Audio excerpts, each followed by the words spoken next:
Hi, everyone. Well, I'm so excited to be here. My name is Mae Brunson, and I'm the founder of Wonder Women Tech, which is a global ecosystem that highlights, celebrates, educates, and amplifies women and the underrepresented in science, technology, engineering, the arts, and math industries. And I'm so excited to explore an important conversation, diversity as a superpower, with the amazing Maria Yap, who is the Vice President of Digital Imaging at Adobe. Maria, thank you so much for joining me. Thank you, Lisa May. I'm really excited to be here. I'm excited too. So can you share a little bit with us about your background and what your journey was like to become an executive leader at Adobe?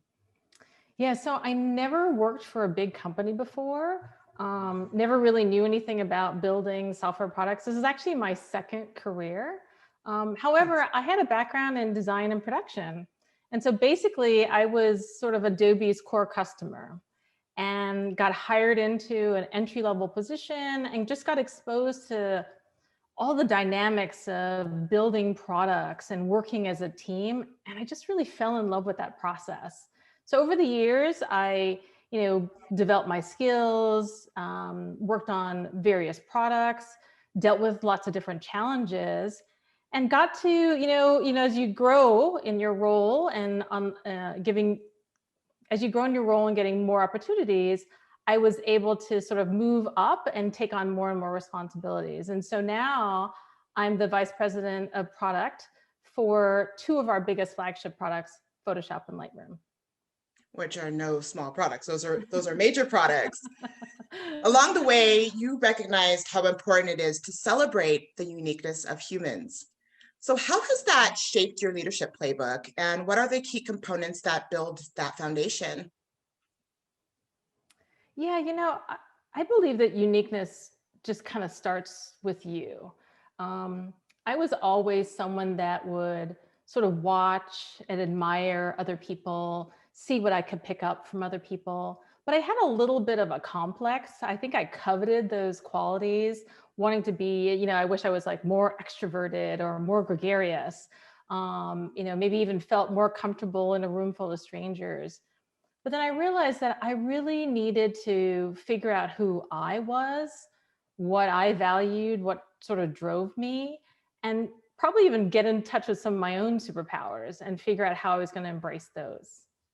Yeah, well, as someone that is extrovert and gregarious, sometimes I wish I was a little bit more introvert. How have you used being an admitted introvert as an asset to your leadership?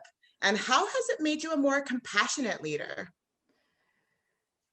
Yeah, I think introversion can seem a little scary at first. It being more of an extrovert like yourself, people think it's so easy to just sort of like, put yourself out there. I got labeled, being shy, and having those kinds of labels sort of works against you as a person. And so I just spent a lot of time trying to understand what introverts really, what does it really mean? And were there any superpowers to being an introvert? And one of the things I discovered was introverts tend to have a more natural inclination towards empathy and sort of understanding, being able to really kind of read another person, oftentimes maybe even reading sort of the unspoken words in a room. And when I started to realize that I had that notion, I thought, wow, could I use that to my advantage, right? So I'm not the person that's going to like have the pithy statement right off the top in the meeting, but maybe I could be the person that sort of understands what's happening in the meeting that people aren't really saying, and sort of use that as the superpower to then go into the conversation and sort of maybe add some insights that weren't there because so many people didn't want to speak up in that moment. And so I've definitely started to lean on that sort of empathy and sort of understanding much more. And I do think that is one of my superpowers. I will say that I do have one caution about it. You can get kind of overwhelmed. It can when you're taking on a lot of the people's emotions in a room, it can kind of overwhelm you. And so I definitely had to spend some time separating how I felt versus what I was feeling from the room. and get used to that. So sometimes I have to sort of like, take a moment before I go into a conversation, breathe. I actually meditated for a few minutes before I got into our conversation because I really wanted to be present and I wanted to sort of let go of all the other emotions and thoughts throughout the day. So it sort of helped me center. But it's one of those things you have to really make sure that it's a superpower that you have to sort of control and hone in a way. I mean, how has that served you being able to lead teams of people who aren't necessarily introverted? They're extroverted. They know how to speak up. Like, how do you balance that? I mean, like I said, I still admire them because I love the fact that, you can just sort of kick off a conversation and get going. I think what I try to do though, is I try to help others in the room that might not feel so comfortable speaking up. And sometimes what I found is just asking them a question to help them come out, because I do think at times introverts and probably a lot of people, they just have a hard time sort of knowing what to say, when to say something. And especially when you're a team lead or a leader, if you can bring that person into the conversation, I think they're going to really appreciate that. And so many times what I'll do is I'll sort of scan and see like who's not talking and who do I want to hear from, and sort of, bring them into the conversation. So I think those are some techniques that you can use to get a few more voices to be heard. Yeah. So, what do you feel are the important opportunities for other leaders to build a culture of uniqueness into their workspaces?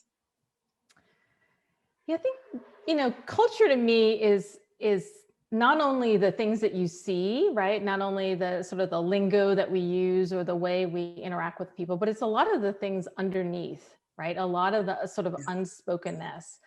And I think you have to start a little bit first with yourself and to make sure that you're kind of in touch with like what do you value?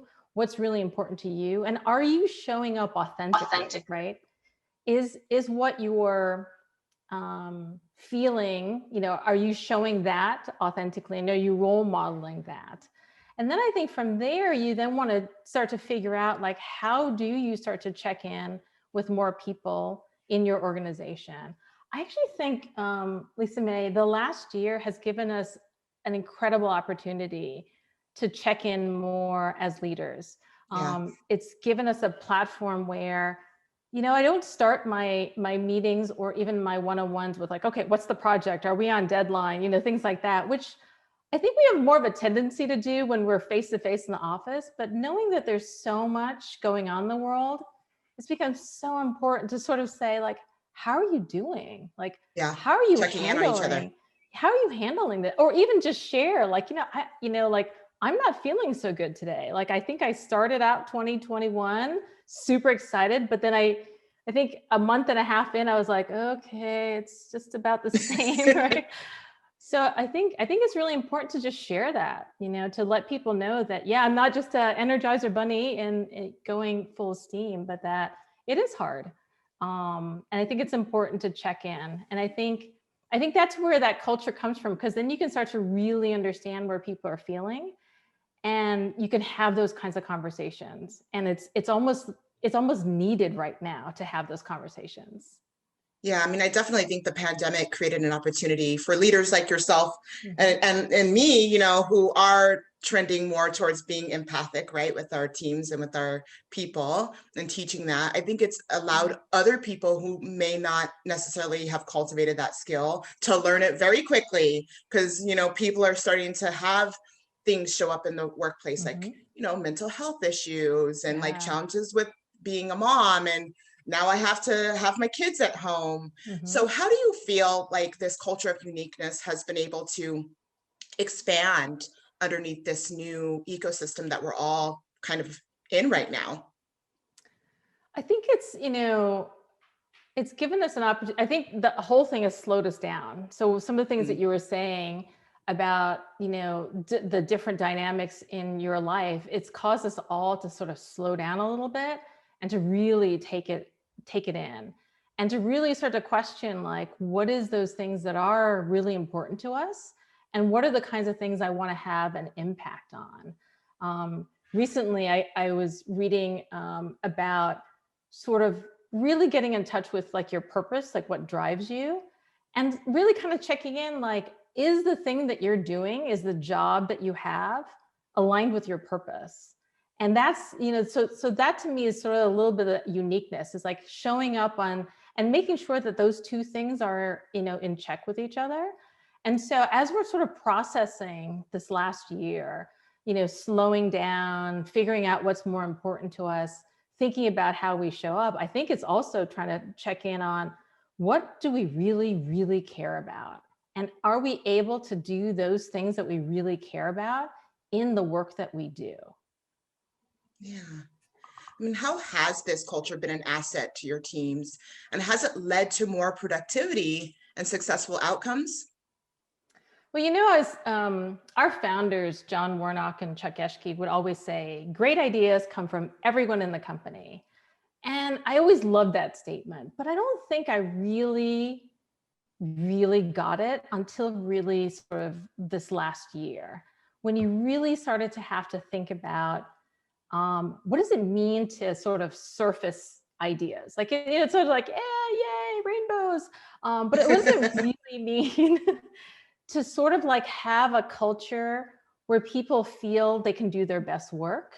What does it really mean to be in a place where, you can throw out a crazy idea without feeling embarrassed, or give like critical feedback without any ramifications? Like that's a really tall order when you start to take apart that statement of great ideas come from everyone, Yeah. because you have to feel included, right? To want to share an idea, or even to feel like, hey, I can tell you that, hey, I'm going to give you some criticism on that last thing, but I have to feel there's a trust between us Yeah. to be able to do that.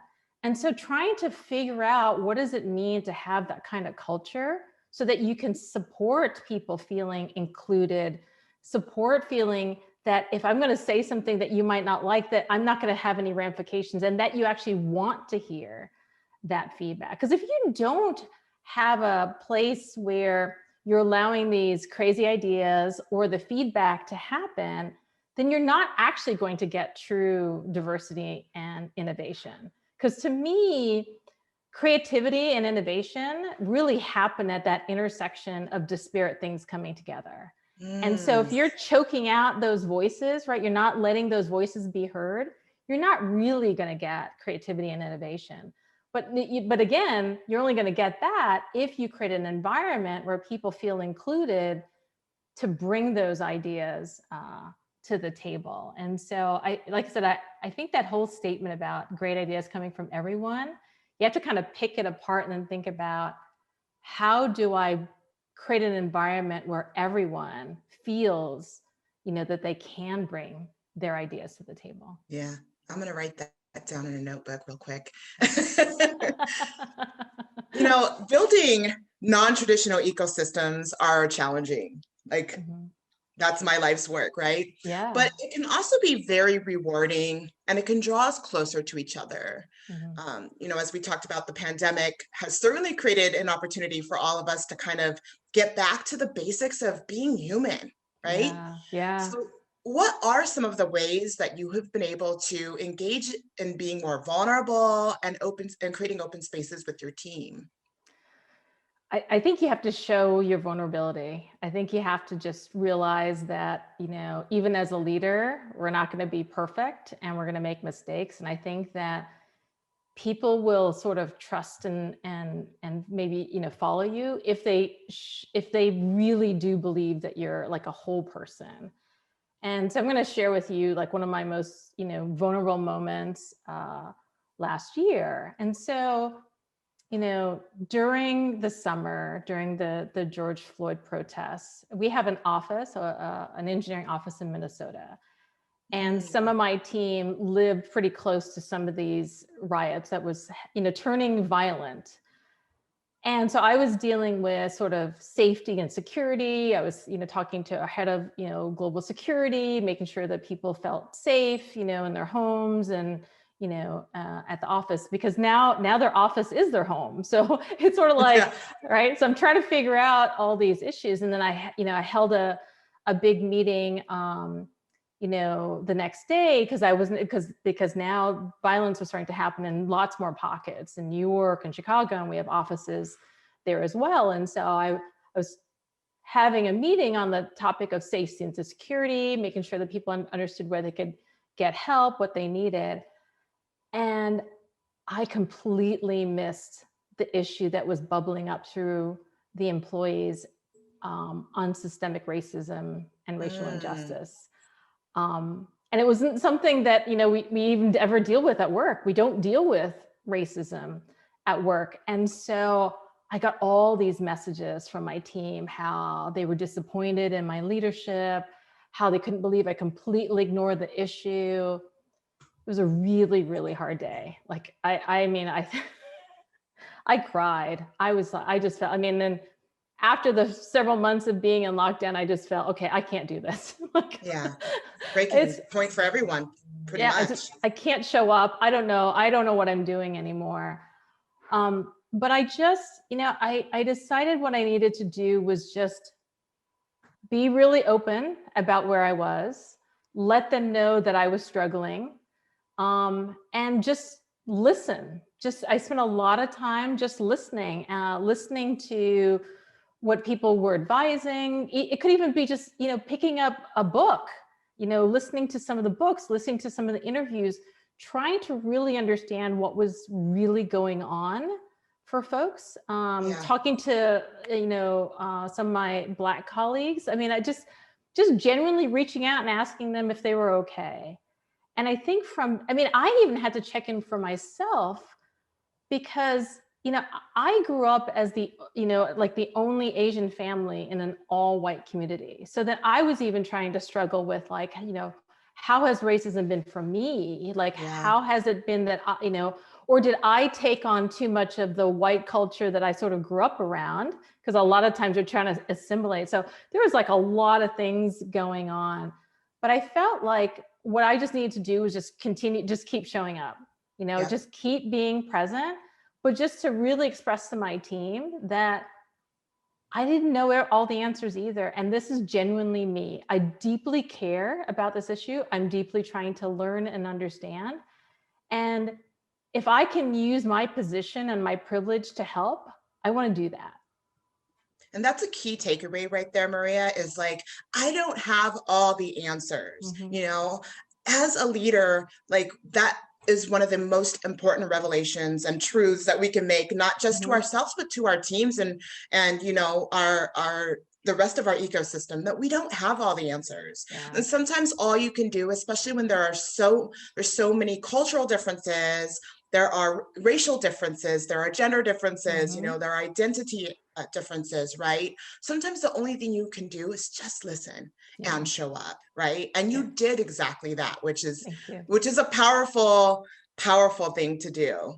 It was scary, because everything from, dealing with a topic like racism, which, there's probably no HR manual out there that tells you, it's almost like, don't go there. So, it's like, oh, we're touching the third rail.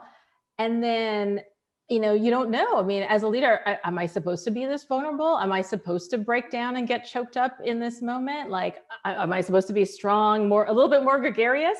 Yeah. All those things. It's so hard. And I just kept, like I said, I just kept having to go back to the well and say, okay, this is who you are. This is how you're going to show up. If it's wrong, it's wrong, but that's all you can do is be who you really are. And a temperature check. Mm-hmm. A temperature check, as you were, sometimes you have to just assess the situation and go by the moment. Well, it sounds like you did a fantastic job with, the environment that we all were living in, which was incredibly chaotic. And so kudos to you. To live in, right? It just seems to, every single day.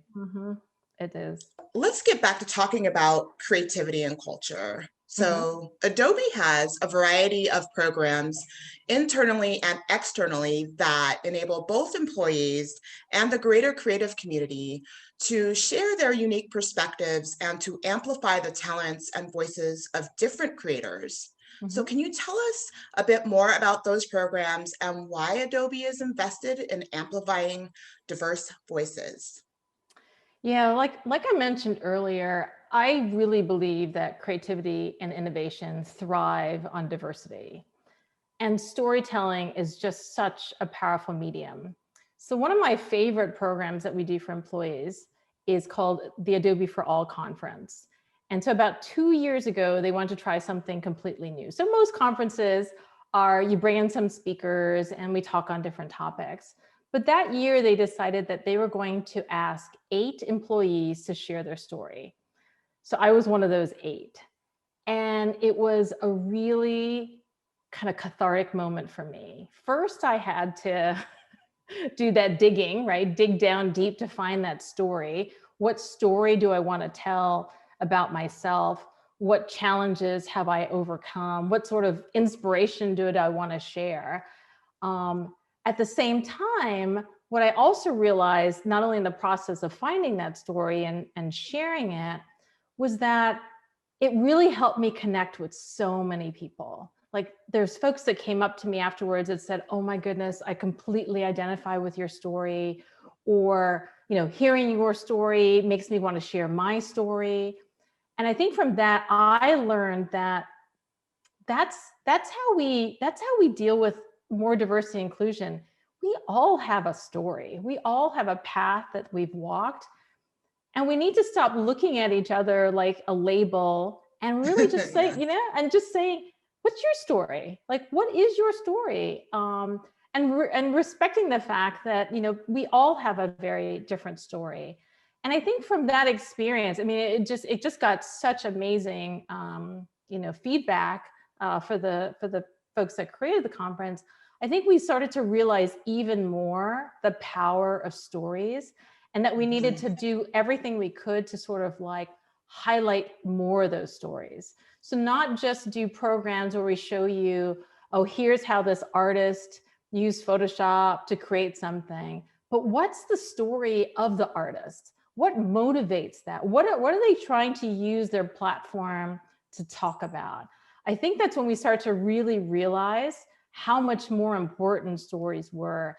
And in this world where we're trying to bring more voices in here, for more people, I think stories are the way to do it. Because again, people look at me, it's like, oh, she's, female, Asian, product person. You're going to have all these assumptions, but have you actually heard my story? Have you actually sort of like empathized with where I've come from or what I've had to overcome? And I think Yeah. that's where we're starting to look at now. It's like let's put the labels down and just start with like, almost like, what's your name? And I want to hear your story. I'm thinking about like Alice in Wonderland with the big, caterpillar where he's like, "Who are you?" And it's like, but it's so true. Like, how many times do we get to ask our teams that? Like I'm just sitting here Yeah. thinking as you were talking about that, I'm like, do I know all my people? Mm-hmm. Like I know my core people, but even, my interns that come through and some of the folks that just jump in and come support with, a project or whatever, I don't really know much about them. So Right. I'm thinking about some team building exercises here where we can storytell and and learn and about each and other. you can do some really simple ones, because one thing I started doing at the beginning of my staff meeting was doing what's called a table topic, like a quick question, like, it could be, would you prefer skydiving or, swimming with sharks? Or what was your favorite toy, growing up? And they're just these really wonderful moments where you get a little bit of insight into what people care about, or where they're from. And I will say to you, I was in this meeting one time with our sort of like all these senior leaders, and it was a really intense meeting. We were discussing something that wasn't going well, bit off track. And so we're all sort of waiting for like our CEO to come into the room, but you could just feel the tension. And it was super quiet. And, like meetings were like super quiet, and, it's going to be like probably 10 minutes before we start. And I just felt this is really awkward.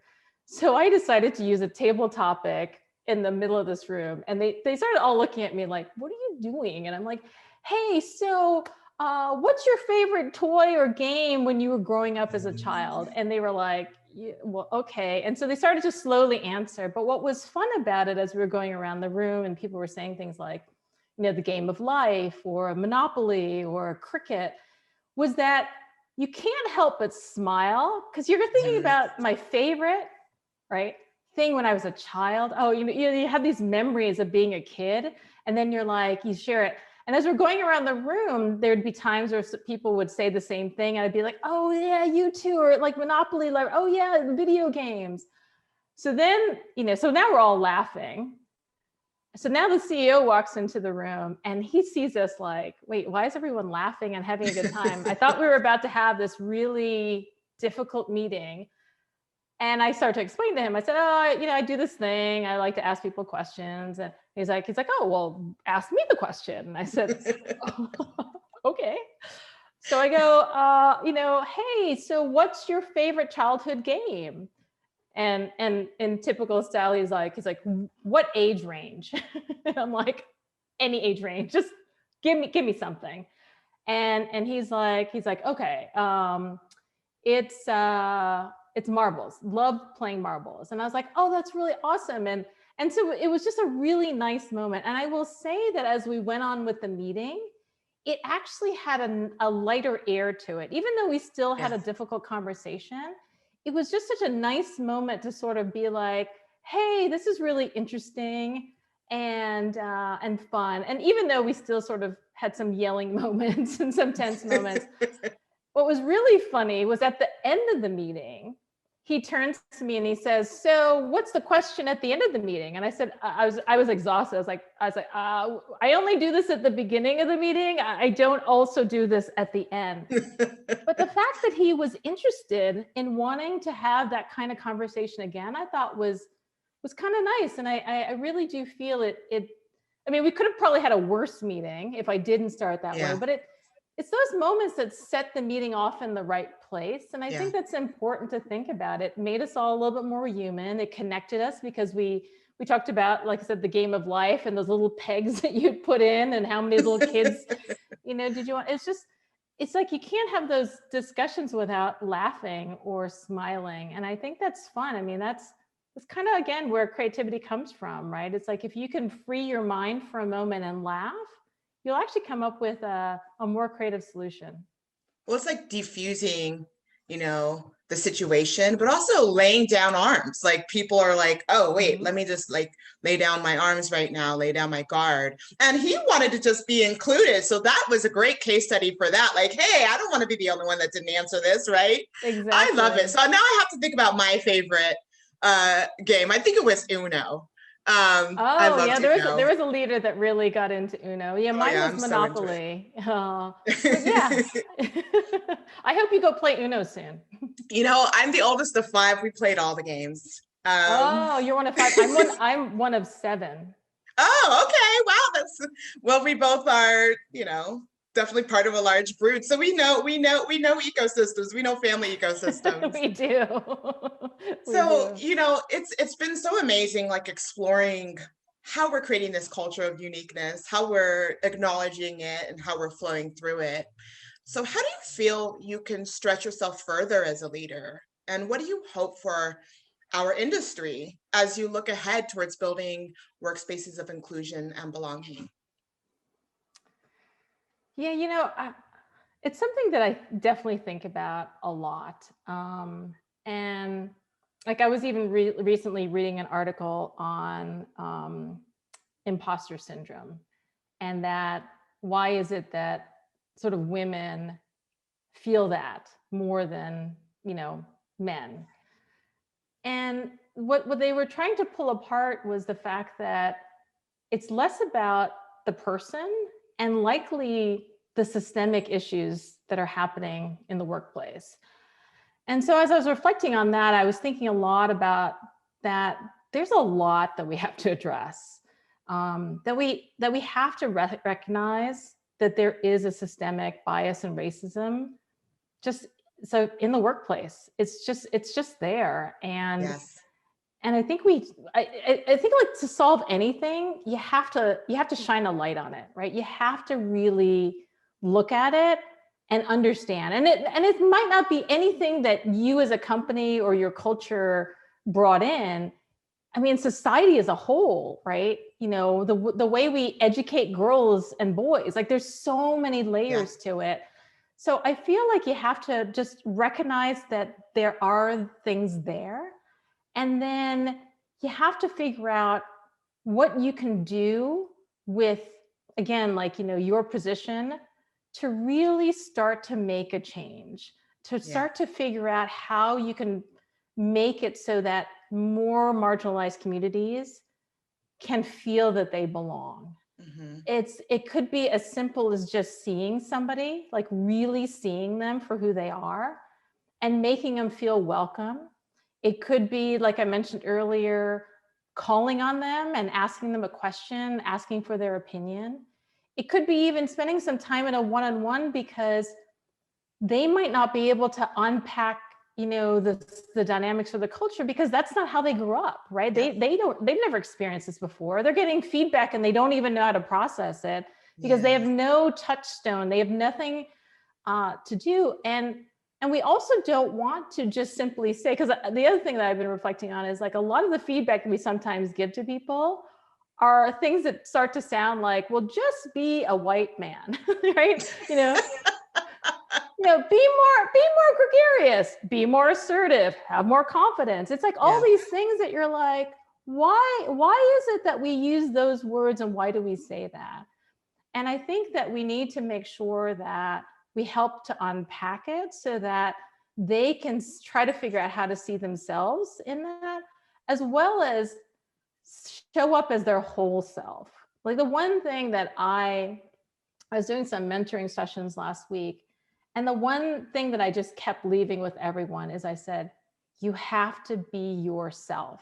You have to be super confident in who you are and show up as your whole self. And I know how hard that is because from every different culture we come from, it's sort of like, no, I'm supposed to be, you know, these other things that they told me. How do I be that and me at the same time? And it is going to be a journey. It's going to be a journey for all of us to do. But I Yeah. think it's just so important for us to make that space and to, you know, bring more people in. And I think it'll just be just such a great, wonderful place for all of us when we get I there. But it agree. is a journey. It's definitely a journey. I agree. As I look ahead, my hope for the industry is to really empower leaders to build ecosystems that Mhm. truly help support, our basic needs as humans in the workplace. Like we all want to feel seen, we all Yeah. want to be respected and heard and rewarded and validated. Something that you said earlier, I thought about, we need to meet people where they are at. Yeah. You know what I Yeah. mean? So Hmm. not the other way around where we have to meet our leaders where they're at. We Hmm. actually have to meet our people where they're They're at at. and create solutions for that. So Hmm. I'm so excited that you and I get to continue to inspire and inform and step into this space as, thought leaders and also, people that are leading by example. Maria, is there any takeaway that you'd love to leave the audience with today? Yeah, I think I just want to remind folks that it really starts with yourself. You really need to spend time sort of checking in with yourself, kind of assessing where you're at, what you know, what you need to know. Don't be afraid to ask for help, seek feedback, and definitely use any position, opportunity that you have to help the person next to you. I really think that can make a huge difference. If every one of us sort of just helped out a little bit more, it could be great for all of us. I agree, Maria. Well, thank you so much for hanging out with me and having this beautiful conversation. I know that I've definitely taking some ideas, and having some fun topics. The first one I'm going to ask my team is what is their favorite childhood game? Awesome. Thank Awesome. you so Or much. play Uno. Yeah, let's do Uno. Break out and play some Uno. Awesome. Thank you Thanks, so Lisa much, Mae. Maria. Take care. You too.